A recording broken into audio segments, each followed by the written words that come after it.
আপনি লেগ স্পিনের কথা বলছেন, তো আমাদের দেশে যে জিনিসটা অ্যাভেলেবেল নাই, কিন্তু আমরা খেলতে যাচ্ছি ওয়ার্ল্ডের বেস্ট বেস্ট লেগ স্পিনারকে।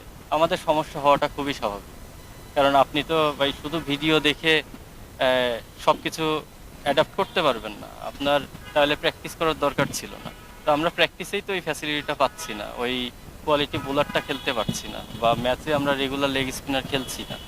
তো এই জিনিসটা সমস্যা হওয়াটাই স্বাভাবিক, বাট এটা যেন আমাদেরকে ড্যামেজ করতে না পারে সেই দিকটাই আমাদের ফোকাস করতে হবে। যে ঠিক আছে, আমরা লেগ স্পিনারের এগেনস্টে খুব একটা ভালো না, বাট আমরা ওইটা কতটুকু মিনিমাইজ করতে পারি ওই ড্যামেজটা। থ্যাংক ইউ ভাই, থ্যাংক ইউ। আসসালামু অফ স্পিন মানে ফিঙ্গার স্পিনার যেভাবে খেলি আমরা, রিস্ট স্পিনার কিন্তু আমাদের দেশে অ্যাভেলেবেল নাই। আমরা ইভেন ডোমেস্টিকেও খেলার সুযোগ পাই না। তো যে জিনিসটা আমার হ্যাবিট নাই বা আমি নিয়মিত খেলি না, সেই জিনিস একটা কোয়ালিটি লেগ স্পিনার, ধরেন আপনি লেগ স্পিনের কথা বলছেন, তো আমাদের দেশে যে জিনিসটা অ্যাভেলেবেল নাই, কিন্তু আমরা খেলতে যাচ্ছি ওয়ার্ল্ডের বেস্ট বেস্ট লেগ স্পিনারকে। আমাদের সমস্যা